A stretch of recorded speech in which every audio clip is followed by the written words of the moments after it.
I was watching some YouTube videos and I came across this stuff, AT205 from ATP, that is supposed to restore, replump, rejuvenate, soften old, hardened rubber components. It's used in engines to stop leaks between gaskets and mating surfaces. But I've seen videos of people on YouTube doing other stuff with it, basically refreshing weather stripping, rubber weather stripping on car doors and stuff like that. Project Farm did a really good review where he soaked some rubber washers in hot oil and measured the thickness and also the softness of the rubber washers before and after. And this stuff actually seems to work. It seems to take old hard rubber and plump it back up to its original shape and also make it softer. So I started noodling, what about rubber bushings on paramotors?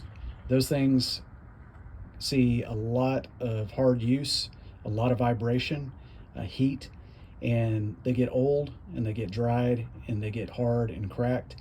And I decided to give this stuff a try because an ounce of prevention is worth a pound of cure. So maybe I can keep my bushings from getting worn out and too hard. I'm also going to try it on some other stuff like the rubber seals that go around my bed cover on my truck. This is what the bottle looks like. It's only 8 ounces, and at Advance Auto Parts in Texas, it cost me $22.99 plus tax. Pretty pricey for a small amount of liquid. That is the only store I could find around here that had it in stock. O'Reilly, AutoZone, Walmart, nobody else seemed to have it. So I want to use this judiciously. I don't want to just pour it all over stuff because from the videos I've watched, it looks like it's pretty thin, pretty runny.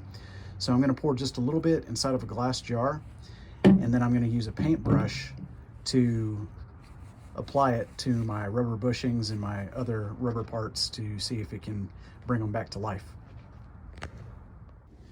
Before I start using that expensive stuff on these bushings, I want to get them nice and clean. So I've got some soapy water here in a spray bottle, and I'm going to spray them down and then wipe them to get all the crud and oil and stuff like that that's been building up.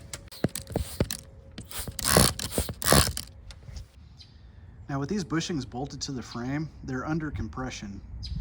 And I think probably the best way to do it would be to disassemble everything and then soak the bushings in this stuff. But number one, I think that would take a lot more than 8 ounces to submerge them.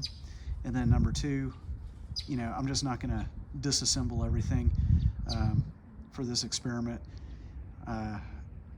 You know, something should be better than nothing. So I think a coating on the outside with them still under compression should be better than nothing.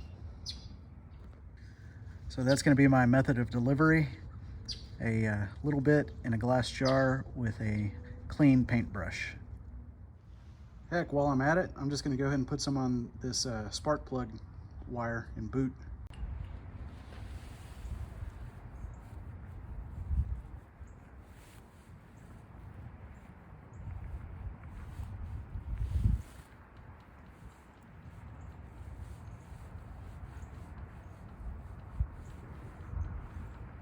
And why not put some on the primer bulb? I didn't know I had this much rubber on this thing.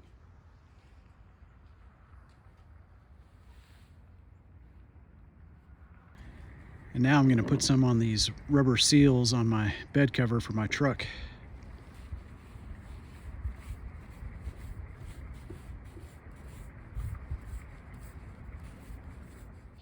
I started folding the bed cover just to be able to reach these areas up here in the middle.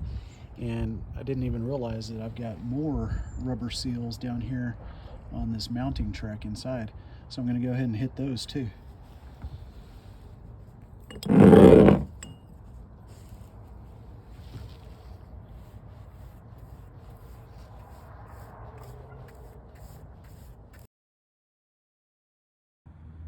I guess only time will tell if that makes the bushings last, but for right now they sure look shiny and glossy and pretty and new.